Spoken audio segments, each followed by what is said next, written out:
Good morning, everyone, and welcome to the Women's Coffee Club. We created this club to provide a safe space for women to share and inspire each other, and it is a sisterhood where we support each other and grow together. So, with that, so happy to have Cynthia Gene this morning.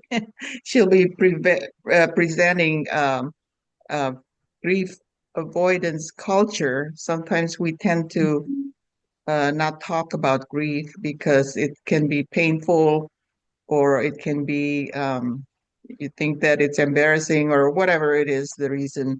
So she's going to help us go through the process and normalize and honor grief as we go because grief is not just losing somebody. It could be losing anything in your life, really, any kind of uncomfortable situation.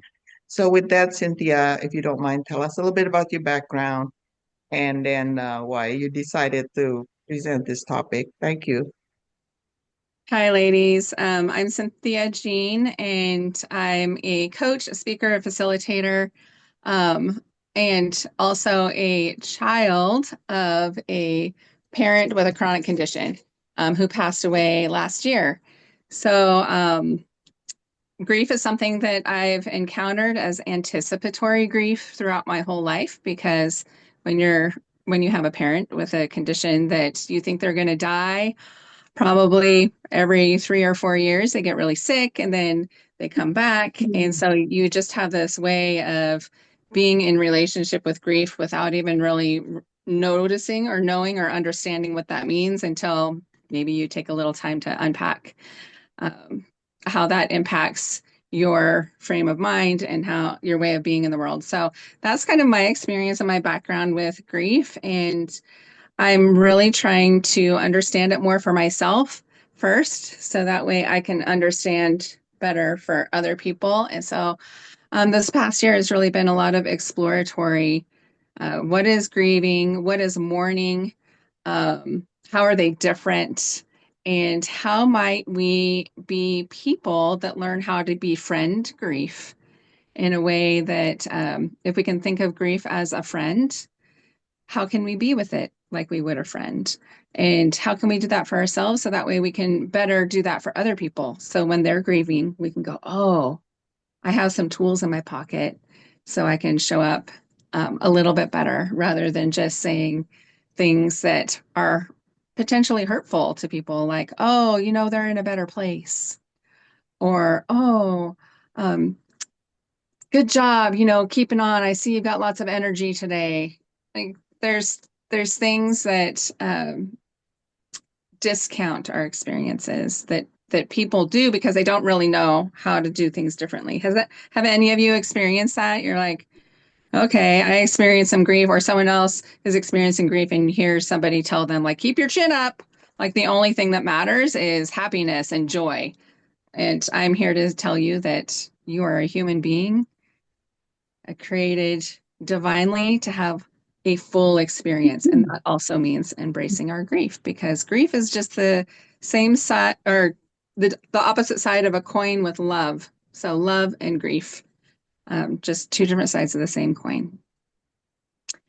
Um, so, you all have your workbook, and I would like to start with just offering you a question that's on page 2.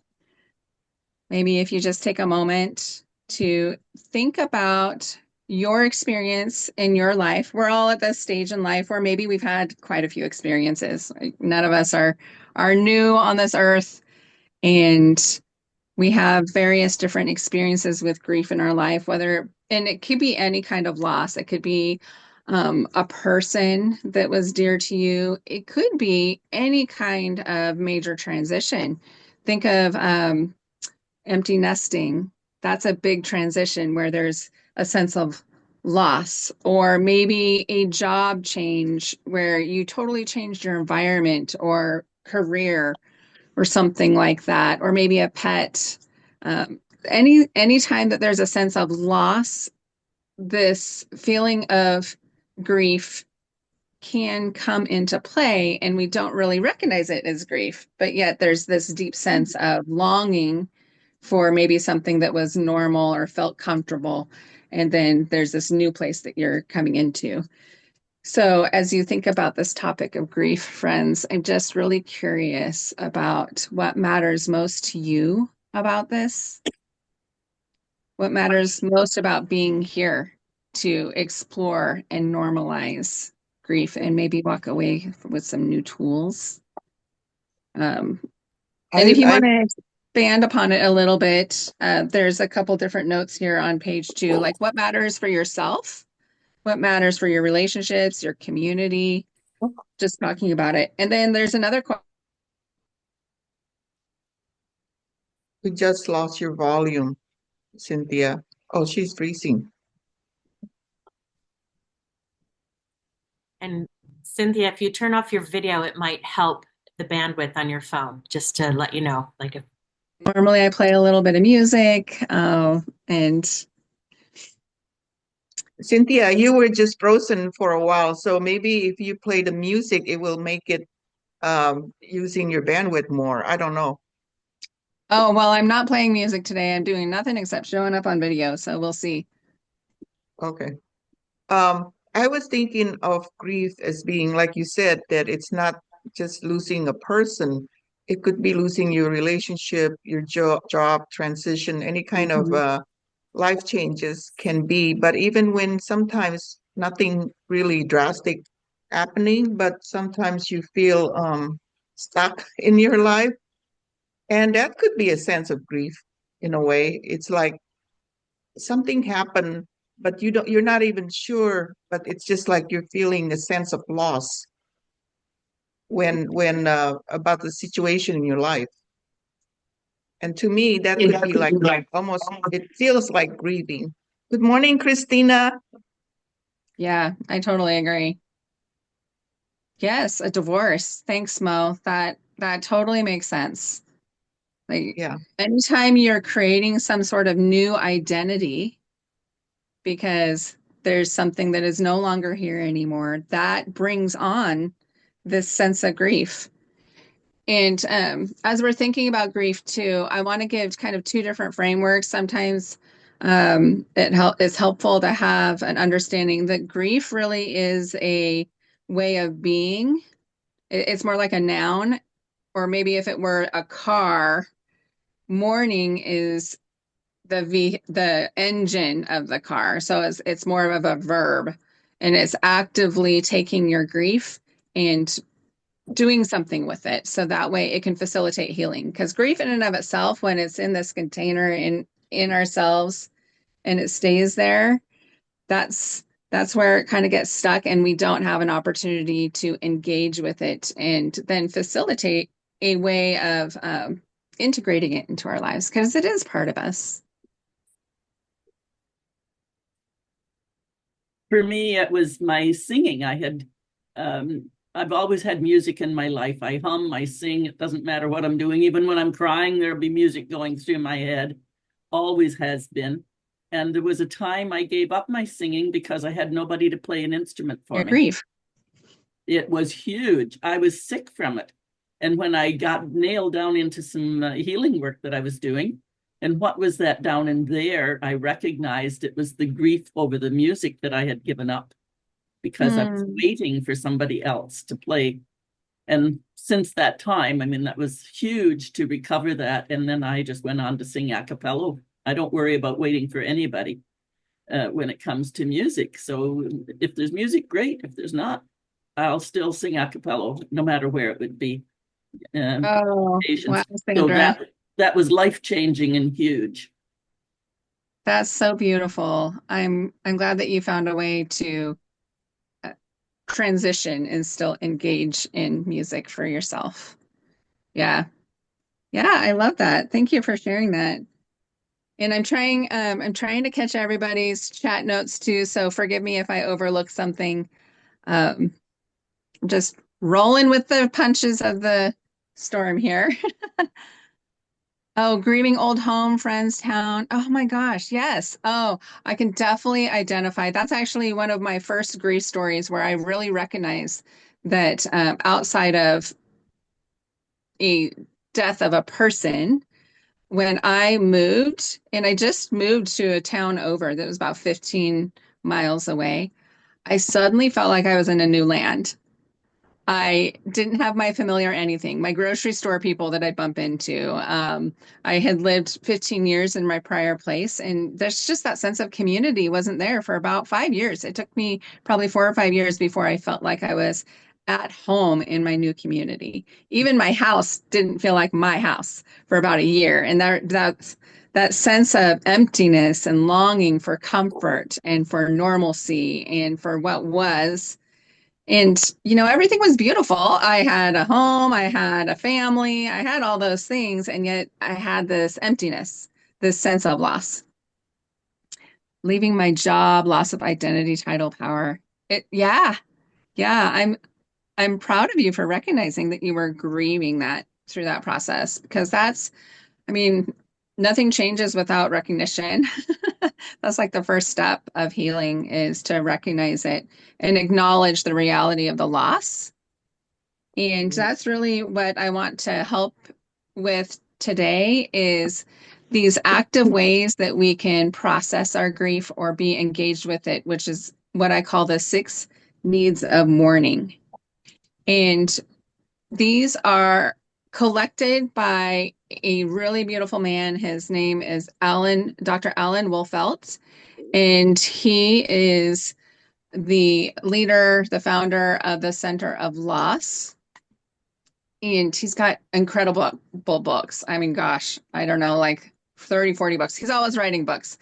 He's inspired to write a book by what somebody says. Have you written a book on this? And he's like, oh no. And so then he'll write a book on it. But he's been a companion to the bereaved for 40 years. So he's got lots and lots of experience, and got a brilliant mind as well that really can analyze and see themes of what people are experiencing. So, what I'd like to give you the opportunity to learn today is what are the 6 needs of mourning in order to help facilitate and integrate this grief into your life. And the first one is what you've been doing, which is acknowledging the reality of the loss. And this, Yeah, there's again, several, Cynthia, sorry yeah, to go ahead. interrupt, but there are several comments in the chat Thank you. about the different ways of people have been feeling grief. Basically, it's a lot of changes, job loss, or Mhm. well, you already mentioned moving, um, son getting married, Yeah. you know, all of Right. these It can be different happy things too that you can comments. still go, oh, I'm grieving that because it's that different identity for sure. Well, the wife Um, not, what was it? And his wife has influenced him to cut his family out. Wow, that's not nice. huh, Yeah, But that was yeah, that was that that was me. Just that his wife wants him to have be all her and her family and cut off his family. So transition. mm-hmm. Yeah. Yeah. And sometimes one thing can trickle out to many other ways, many other pieces that are feeling empty, the sense of loss. And I would just love to offer with this acknowledging the reality of your loss a question. If you'd like to, if this inspires you to capture something on your page 3 of your workbook, if it doesn't, that's okay. Maybe just sit with that question when you're in a little bit of a quiet space. So if you could just imagine yourself acknowledging a loss. So this might be something that is new to you. If you could imagine yourself acknowledging that loss, what does it look like, sound like, and feel like? So, this is just something for you, for yourself. You don't have to share anything if you don't want to. Maybe something in the chat if something does come up. But just imagine that process of what does acknowledgement look like for you?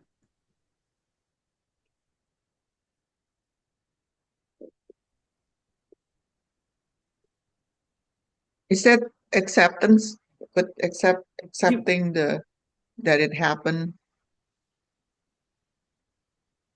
She's frozen again. How does So acceptance relate? She's asking what? say that again. Are you talking to me? What perspective of acceptance were you asking about again? I didn't quite catch that. Acknowledging. I think the first one in the book. Acknowledging grief or, okay, yeah. Acknowledging the loss. Acknowledging the reality of the loss. Got it. Mm-hmm. I wasn't looking at the workbook. Oh, that's okay. Normally I The drop workbook these is things in in the the chat, chat. so I can see why you might be feeling a bit lost. All right. And then step 2, as far as the 6 needs of mourning. Thank you, Lachelle, for dropping the workbook link. I appreciate you. Let's talk a little bit about your loss and what that might look like.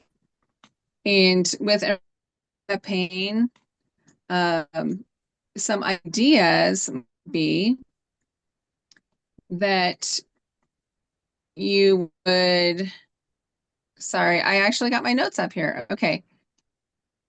When you embrace the pain, pain doesn't really disappear when it's ignored, right? Grief doesn't disappear because it's ignored.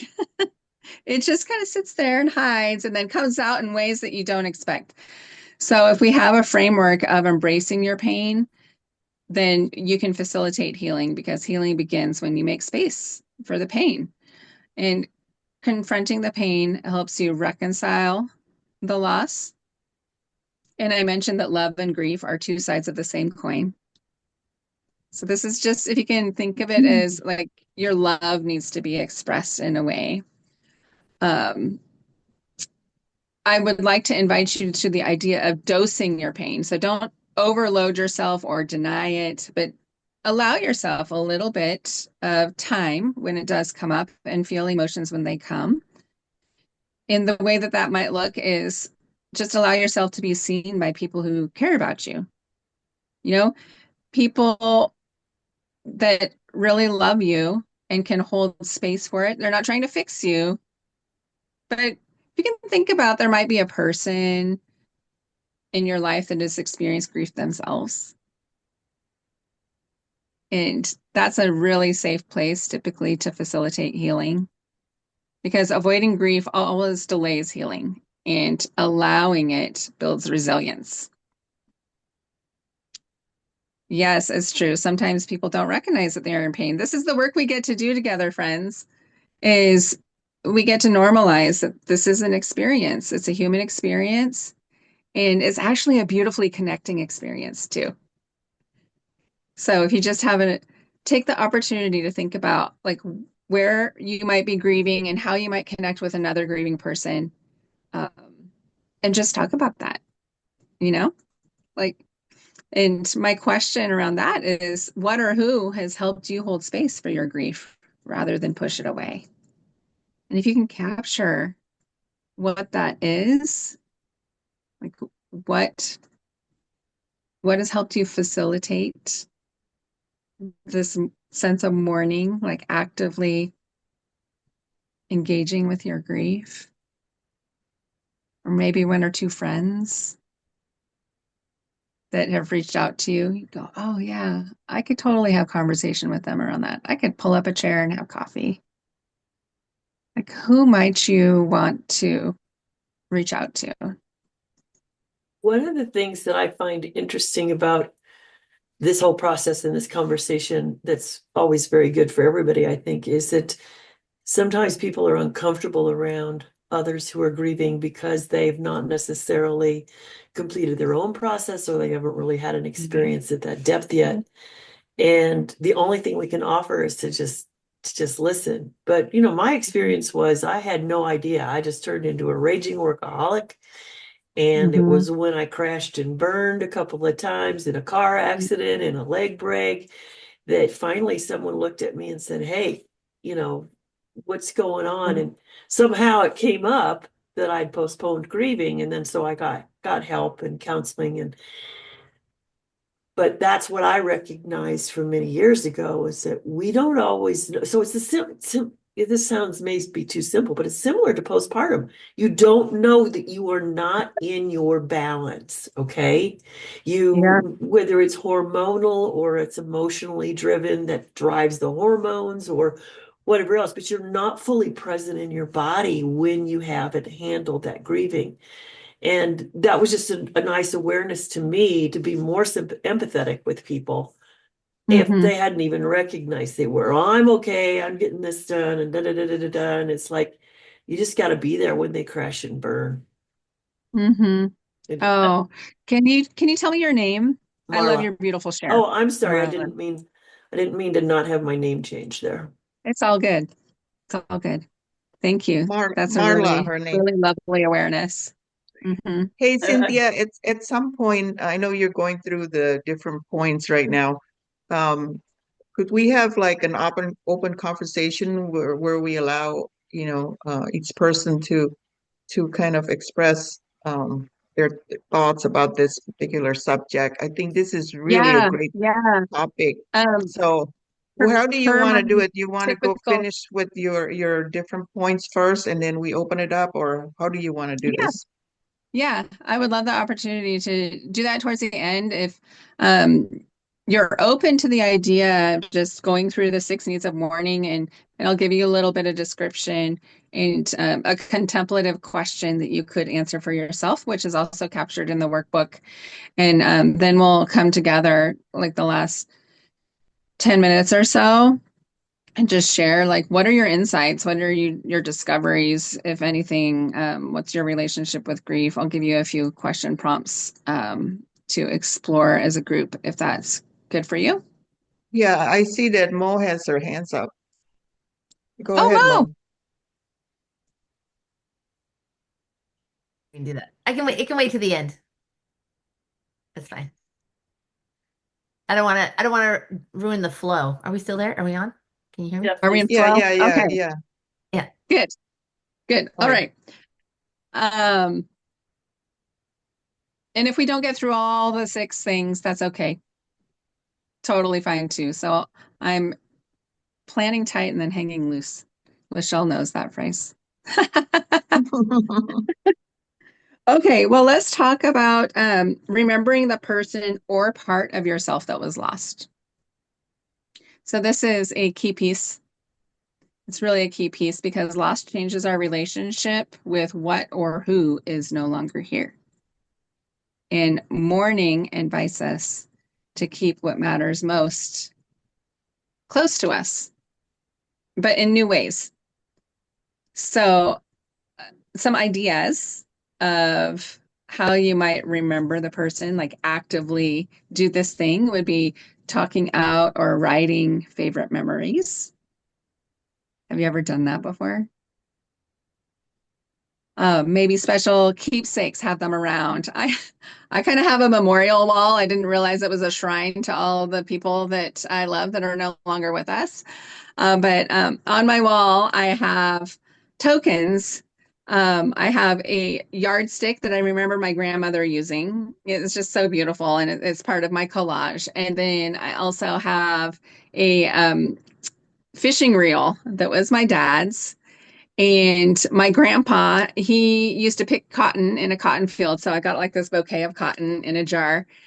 And yeah, I just kind of looked at my wall the other day. I'm like, oh my gosh, this is a shrine of people that I love and memories that I have. There's some photos and there's places that where we shared memories together, and that might be an opportunity also to remember the person, is to have photos of them that you can review on special times like holidays, birthdays, anniversaries. You can actively visit places that you shared memories with them. So have you ever gone someplace where maybe it was favorite coffee shop or just some place that you spent with a person and you just sat and like thought about them, thought about your favorite memories with them? Like, what did it smell like that day? Sometimes these memories are activated when you go sit in the place that you shared with them. Um, and this could, you could get creative with it to think about what part of yourself was lost too, and go and revisit places like that. Because remembering doesn't really hold us back. It actually helps us carry forward what matters most. So where sometimes our culture might say, oh, put those things away. It reminds me of painful things, or And I'm gonna say no. That's not healthy, and it's not honoring of our experiences, of our relationships. Remembering always is a way to honor and embrace. And I'm just curious if you'd like to capture in your workbook, what is one way you might honor or stay connected to something or someone that you've lost? Maybe it's one of the ideas that I shared with you, or maybe it's another one. Whatever it is, just capture that for yourself as a way to really truly honor and embody this idea of actively mourning. Yeah, and if you have ideas, I'd love for you to flood the chat with like an idea of how you might actively remember the person or part of yourself that was lost. I'd love to see what comes up for you if you're open to sharing. I don't have that, but I have an experience that maybe Yeah. some of you have had, and it was very fascinating. And it was that in my mother's family, because I really didn't know my father's family, if somebody passed, you didn't talk about them. Mhm. And my aunt, oh, I'm not going to say that because that's still too sore. But my mother-in-law also would cut not her deceased people, but if somebody was no longer in their life with divorce or whatever, she'd take the scissors and cut them out of all the pictures. Oh my goodness. Oh, wow. But you got to look at the generation they were in too. They're all out of the born in the early 1900s, and it was just fascinating to watch how people handled things like that. But talking wasn't one of them. Luckily, I had a mother who liked to talk, and she was a counselor, and so I learned a lot of things about humans and emotions and stuff. But so you're talking about rituals and what people are saving. I have these memories of people who just kept getting rid of stuff. Okay, so you got these memories, and maybe look at the two sides of that coin. Like these memories of people who did this thing, that was their way of grieving somehow. Yeah. And what might be a different way that you think would be activating of integrating that loss into your life, that is honors more the wholeness of you, wholeness of your experience, honors Yeah. your relationships. It doesn't bother me now, but it's just Yeah. always was kind of like, really? Yeah. You think that way? Because You know, my dad was a photographer, so I have photos coming out uh, the wazoo. So that wasn't an issue on in the family. It was just other people that I observed. So I yeah. never thought of that. And then people who estrange themselves from their families, I don't understand that concept either, but I know that they do it because on some level they get a visceral hurt that they can't handle. Yeah. But it's sad to see. It's sad to see. Yeah. It is sad to see. And it's just recognition that there's another idea, another option. Hey, More Cynthia. humanity. Yeah. Yeah, Rainy. Cynthia. Some of us here may need to leave a little bit early. So Oh, maybe if you don't mind, I don't know how much more you have to go because I really would like to give everyone an opportunity to say something and kind of reflect on your topic. Um, and I don't know what you think about that idea. I don't know how much more you have material wise to go through. well, what I can offer here is that there's additional needs of mourning that are in your workbook. Okay. If you'd like an opportunity to really dive deeper for yourself, you just reach out to me and say, I'd like to talk about this more. Maybe learn more about what the other steps are.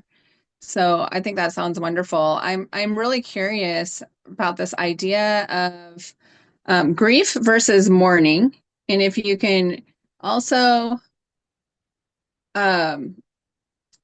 what I did share, like what's your biggest aha or inspiration or appreciation, maybe like what's coming up for you there, and maybe one thing that you'd like to take from this discussion and move forward. So as you hear people's shares, maybe just note down like, oh, that's an Yeah. aha, or that's something that I'd like to try out, practice to honor your grief. maybe journaling, sharing a memory, reaching out for support. That sounds good. Yeah, I'd love Can to. we just have let's have Mo, maybe we kind of intertwine and then you can come back to your topic. I just want to make sure that we have enough time to allow people to share their thoughts on this because this is a very good subject that I think everyone could relate Yeah. to. And So, okay. Rainey, I have this whole thing too. So another idea that we could add on to this is if there's if there's an opportunity to come back and actually like share Uh-huh. the whole process, I'm That happy to bring this topic back. sounds great. That's perfect. Let's do that. Mo, go ahead. Uh, so when my sister in Calgary, Alberta, Canada, took on taking care of my mother who has Alzheimer's, that's a whole other issue altogether. You're Mhm. not Pitt, so I'm like, where are you? Who am I talking to? Um, she had to, she felt the only way that she could do this was to give up, to close her coffee shop that she had run successfully for 26 years, like to sell it. And she had a Mhm. huge grieving process. I mean, she was bitter, she was angry. I mean, there's 6 kids, but nobody was really positioned to do it. Yeah. And so it was really difficult for her, and I never knew what to say. Like, so that's really Right. my, I always, because she was so angry, you know, and people weren't checking in. So I make a note of, calling and asking how mom's doing. And I went up there twice last year, that kind of thing. Because I know what she's saying. She's my sister. But how do you help people who are just so angry? Like, I didn't take it personally, but I didn't know how to help. And I felt so helpless. Yeah. That's really the problem, is none of us know how to respond. I Yeah. love this question. I love this question a lot. I would encourage you to go to the Center of Loss website. Okay. There's incredible books, like coffee table type books that are not very big, so they're not like a novel or super deep. But this Six Needs of Mourning, like, offer up an opportunity to just talk about this. Maybe ask these questions. Like, these are all generative questions that are meant to open somebody up to connection and conversation. So you're welcome to even just take the framework in your workbook Yeah. and maybe ask about that. Like, hey, I get that you might be lonely in this, Mhm. and I'm just curious, like, what new identity might be emerging through this? I don't know. I'm making it up. Right. Yeah, I know she was terrifying. But I mean, because she was very angry and I got it. I mean, I totally understood it. I mean, I live in America. I couldn't go back to Canada for 3 years, so Yeah. it was such a difficult time. It was right when the pandemic happened. It Mm, was terrible for her. And but now she sees all the blessings, but she had to get through that. And I wish I could have been better support. So just going forward. yeah. So I just wrote that in the chat, the Center of Loss website. Center of Loss. Yes, and I'm gonna look that up to make sure I have that right. Um, centerforloss.com. Thank you. And thank you, Mo, for sharing. Yeah. Um, Thank you. and I know Sue just lost her dog. So, Sue, do you want to share? Yeah, I lost my sweet fur baby of 15 and a half years 2 weeks ago. That clearly is hard. I was going to actually speak about my aunt who passed away late last fall. And she had terminal cancer. She was in hospice, but prior to that, the family we'd live all over the country, and various people would fly in. And then she had very dear friends that lived next, near her. But the support she received was kind of nonstop, and we all made sure that we rallied around her. And I got to be there in her final day. I was with her as she passed. Wow. And that's the first time I had been with someone as they passed. Usually it's just that's not a common timing unless you're Right. in hospice to actually be there when someone passes. And it was probably one of the greatest blessings I think I've ever had in my life is to be there with Mhm. her. It gets me emotional, but it Yeah, was really special. And just to see how much love and support she had around her and the care, it was very healing. that's so beautiful. it was a beautiful loss. I don't know how else to say it, but Yeah. Yeah, it's she- very unique, especially in this day where we compartmentalize entering the world and leaving the world. yeah, Yeah. exactly. There was no compartmentalizing this one. You're there, you're Yeah. in it, and you it feels so much more real and profound. I don't know, but then the healing process was much faster for Yep. this event than when others that have been dear to me that have passed where I wasn't there in the moment. It was a Mhm. whole different experience, and the healing was so much quicker. I don't know how else to explain it, but Yes, I've heard that type of story many times, and I really think that that is such a sad thing that our society does now is we're not in community with one another when um, people are entering the world and exiting. And it makes it so much harder for our nervous system to even understand like what's happening. So I think, oh yeah, you hit the nail on the head. What a gift. it was a Thank you gift. for, It was a gift. yes, that's awesome. Thank you for your share, Sue. And with my Uh, dog. I got to be with my dog. and your dog. I know Sandra has to leave early. Go ahead, Sandra. Oh, thanks. My takeaway today is just a celebration of how I've come through so many manners of grief. I remember going back to the divorce time. It was a very nasty divorce. I was going through a breakup and a breakdown, and had joined Al-Anon. And one of the other ladies, we kind of connected in Al-Anon. And we're at my house, and we're taking turns laying on the floor, holding roses and having our eulogy. So there's all kinds of ways. Oh my goodness, we laughed so much about that, but it was a good way of letting go and creating that eulogy. And so many times I've had people, think about write your own eulogy and now live into that. How do you want to be remembered? Do you want to be remembered hating and upset? Or do you want to be remembered helping and forgiving and loving and being and just standing? I've learned so much about just holding space, which What a was great always idea. it was always a mystery for me, this holding space, but it's no Yeah. mystery for me anymore. It's just allowing people to have their feelings and their grief and do all of that. Oh, I so love that. So a I mean, lovely a real celebration today. Thank you. thank you so much for your celebration. Thank Yeah. you. Thank you, Sandra. Lisa. Hi, I just want to share a little bit about dealing with grief and types of grief. Like I have experienced grief where it was like getting hit by a train. I did not know it was going to happen, and it came and it swept through me and flattened me. And then there's other griefs that are this, 10 years of building and just this, it's a long standing, soft, but ever present grief. And one of the things I did when I had the freight train hit me, which was my mother died from a massive heart attack when I was 34. Oh, still hurts. Mhm. And I started to look at grief rituals, which was very fascinating to me and comforting to me. Yeah. And one of them, a Jewish tradition to rip an undergarment that you wear every day. And if it was, somebody you cared about, you left it ripped for a month, and on the month anniversary, you sewed it up. If it was a parent or a child, you left it ripped for a year, and then you sewed it up. So you could see this visible rip every day, and then you could see it mended after a year. And the person who shared about one of their relatives cutting out the pictures, I just Googled that to see if it was a death ritual. It's a death ritual to not have the person's picture in the room.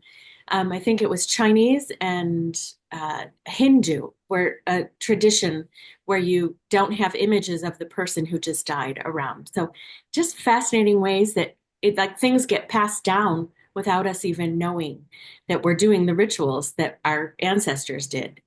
Anyway, that's all I've got. Thank you. And I have to leave early. I'm sorry. Thank you. Thank you, Lisa, for your share. Jessica, and then I'll go to Michelle. Jessica, do you have anything you'd like to share? Yes, thank you. Okay. Thank you, Cynthia. This is a subject that is very close to my heart. I work with people who are grieving loss of station and loss of relationships and loss of so many different things in their lives. And I really loved what you said, that mourning is actually taking your grief and facilitating healing and integration through the grief. I love that. I never really thought about the distinction between grieving, and mourning.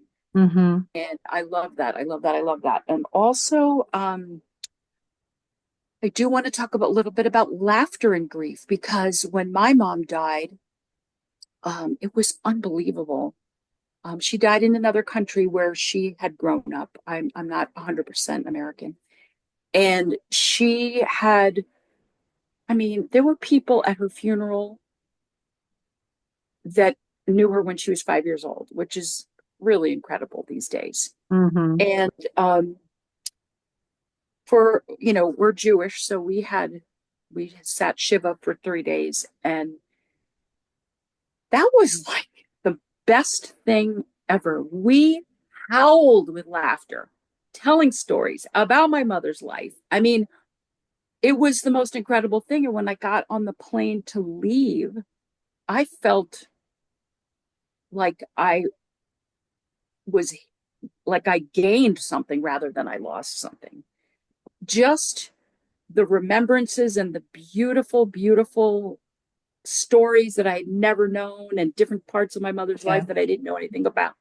And I was able, like, because we were in her apartment, I was able to give away her clothes to people. So everybody got to take something away. And it really was amazing. And so the other thing I wanted to say was, especially with loss of station, meaning like if you change jobs or you somehow move away or whatever, I encourage people, when they have that kind of loss, which is different in a lot of ways than like loss of a person, to just, like, if you take that grief, like, let's say you were a teacher and you're not a teacher anymore, or I have a client who was a lawyer, but she got sick, so she couldn't be a lawyer anymore. If you take that grief for what you used to be, and you really go deeper, deep, deep down in there, there's a little door that can open you up into like a whole new magical world that you never knew existed. It's like levels. And where you thought it might be hell or torture or the most heinous kind of pain in your heart, it actually could be that little place where there's a wonderment that you never could have imagined. Wow, that's awesome. Celebration of life. Thank you, Jessica, for sharing. Michelle, you're next, and then we'll go to Christina. All right. Hi, everyone. So I just, as this has brought up just thoughts of how much we all are just dealing with grief in every aspect of our life, from as what Cynthia spoke about. It's in every area of job, family. But I think what's coming to my mind is I lost my sister 3 years ago, and my only sibling suddenly. And so what's also coming up for me is just how it's hard as a parent, because I have 6 children, and they were all very close to my sister as their aunt, and I didn't have a grandmother, so the bond was a very special bond. So sometimes we can't even manage our own grief because we're having to manage those around us as well, they're in our lives. So I'm still managing and working through it, and I really appreciate this topic. It gives me some ideas to think about in the website, but it's one of those areas where, it causes us to reflect, and then with my children, still helping them manage through their grief and how to be present for them, and then at the same time, working through my own grief on an individual level. So the balance of that is a challenge, but I appreciate everyone's share today and appreciate Cynthia for speaking on this topic. Thank you. Thank you, Michelle, for your share. Christina, and then we'll go to Patty after that. Are you talking to this, Christina? Yes. There's Oh, only one Christina in this room. gotcha. I wasn't sure. I didn't have my hand up, so I was kind of surprised. Um, uh, I did not hear a prompt. Was there a prompt that went with this? No, I mean, if it's okay if you don't have anything, do you want to share something, or if not, then we'll just move on. I'm sorry, you didn't have your hands up, but I was just giving you an opportunity.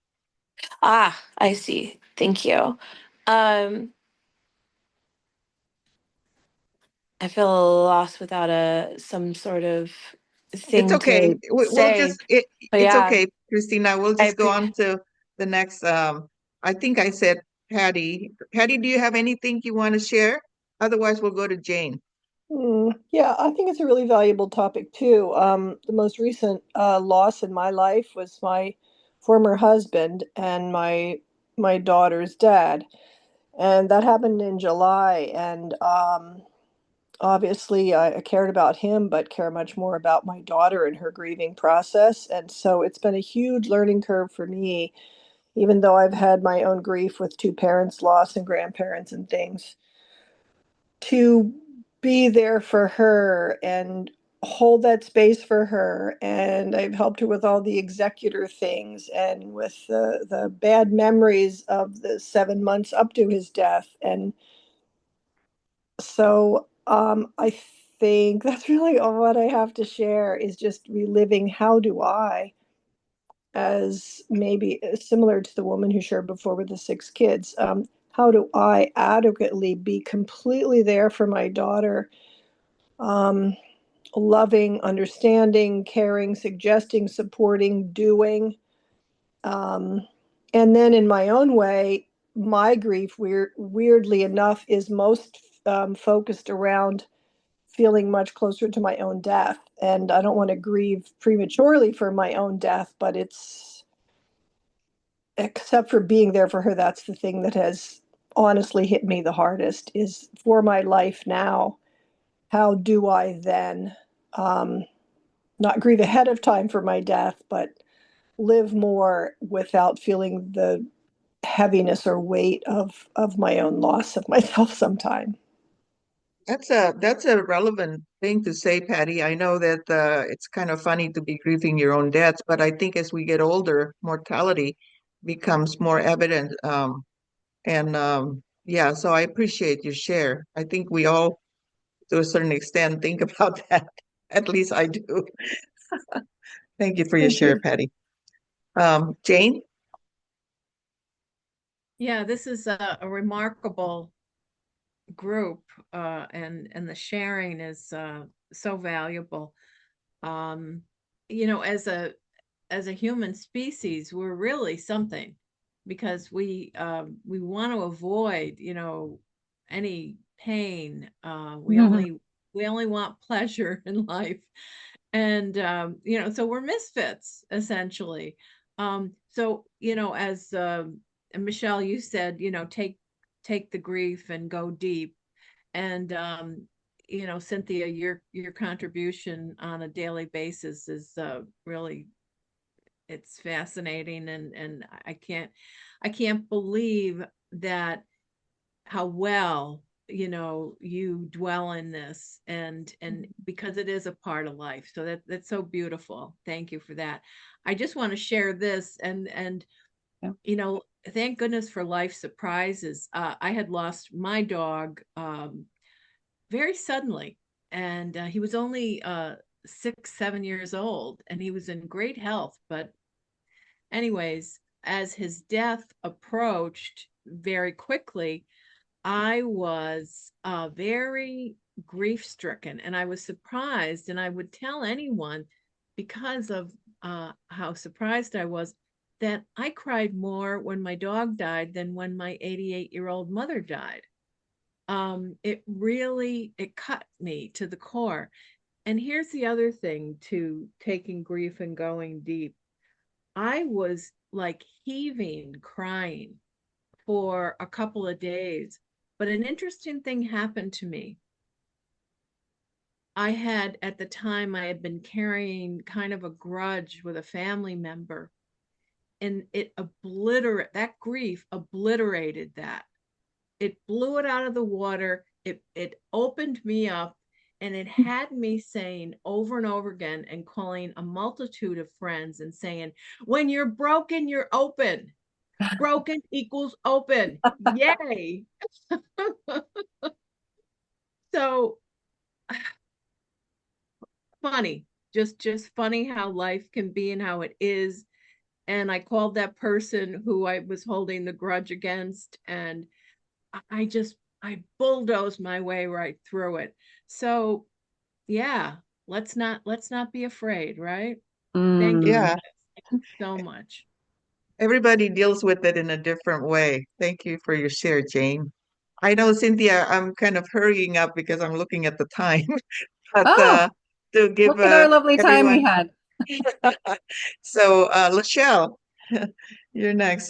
Just want to make sure that I give an opportunity to everyone, and then we can come back to it again, just in case you have to leave early or anything, because it's five. I mean, 8:58, which is like, yeah. Lachelle, go ahead.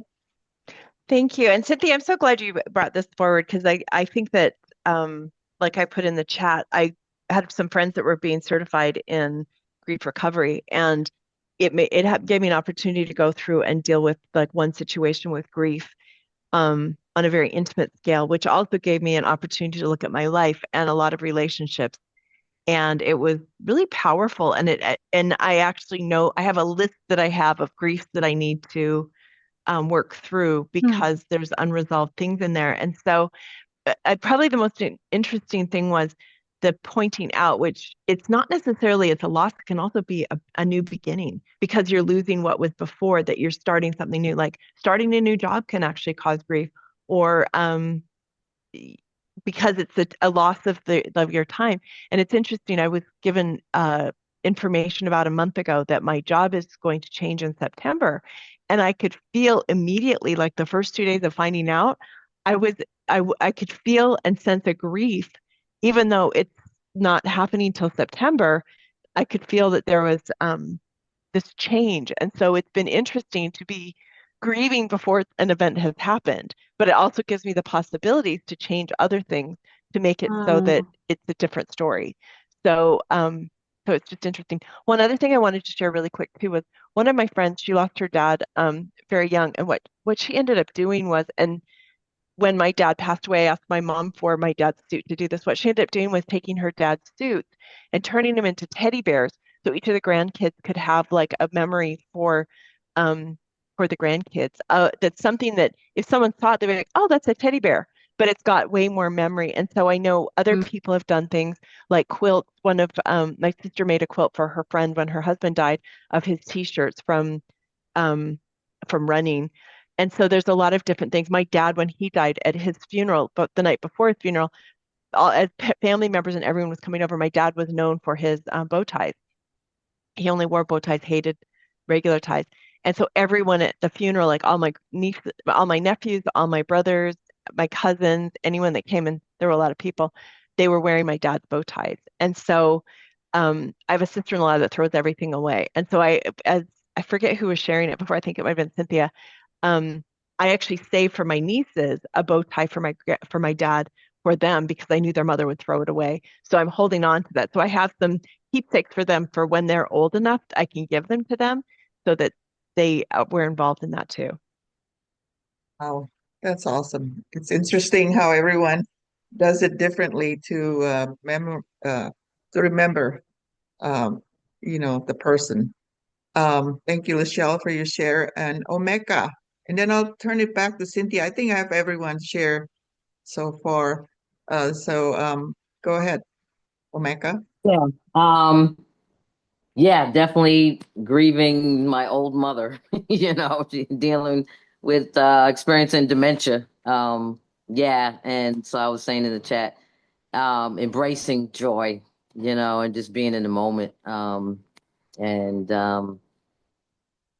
gets me to move through the grief, drum, sing, dance. I do a lot, It's a beautiful thing. And yeah, just being able to explore. This is a new town for me, kind of being able to explore and just focus on the positive, really.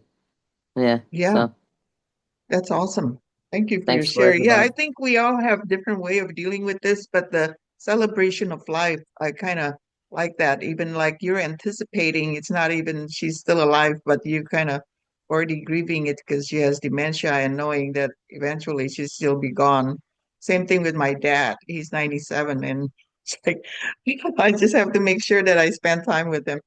But this Yeah, has been such an amazing conversation. Sorry, Cynthia, that I rushed through this thing because I wanted the conversation and allowing people to share. But Mhm. go ahead and take it before we close it. Mhm. Next week, Marla Kopel will be sharing about AI Unleash, how to supercharge your productivity and skyrocket your business growth. But Cynthia, I'm going to turn it back to you.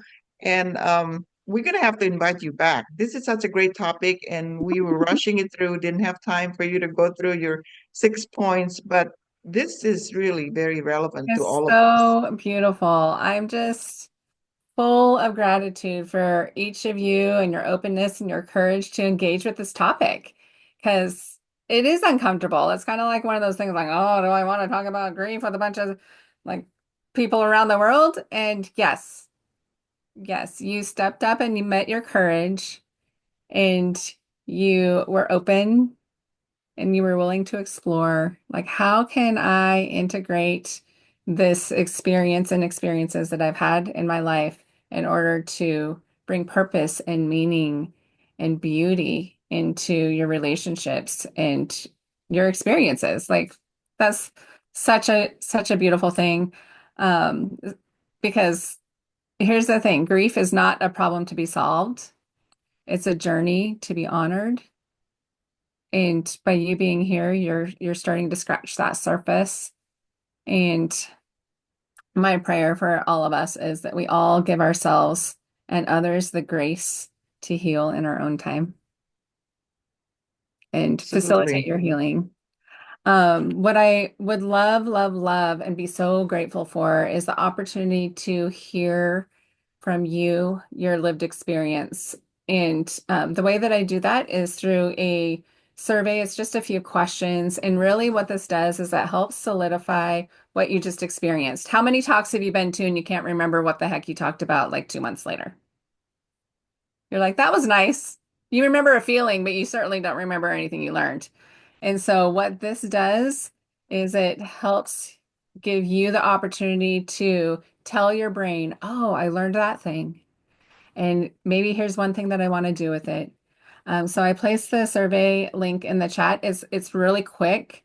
I'd like to play some music as well. And then if you can stick around a little bit, I'll offer you a little blessing before we leave.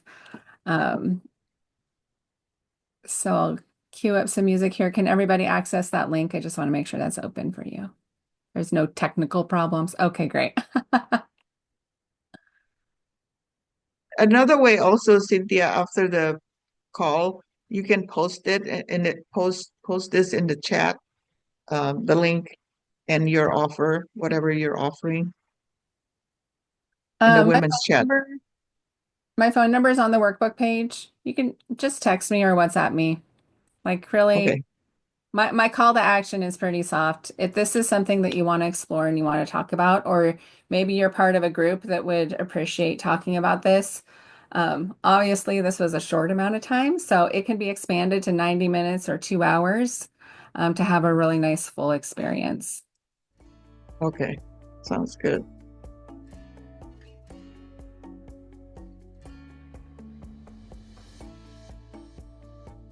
And once you feel complete with the survey, just place an emoji in the chat and let me know where you are.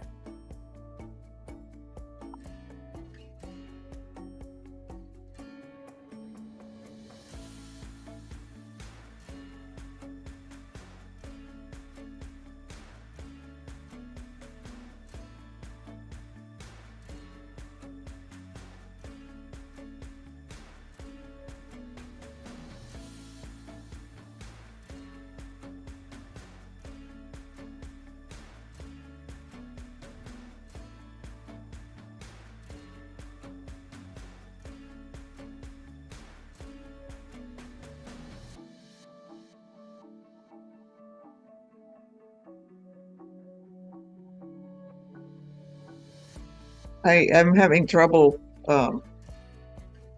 doing it, but I will submit it to you, Cynthia. Okay.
Okay, ladies, we'll give you another moment or two to either finish capturing your thoughts or just pause so we can close things out here.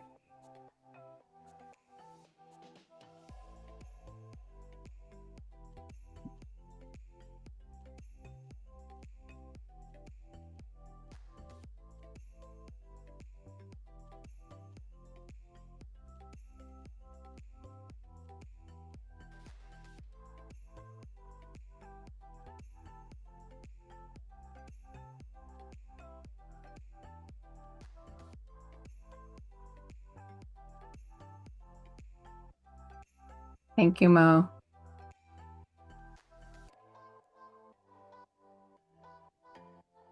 Should we just close this out and then have them submit the survey?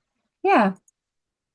Yeah. Thank you so much, ladies, for sharing your time with one another today, sharing your insights, your wisdom. This is all part of the gig. It's honoring your grief and learning how to normalize it. Like, this is something we're all going to experience at one point or another, probably multiple times if we have a full life.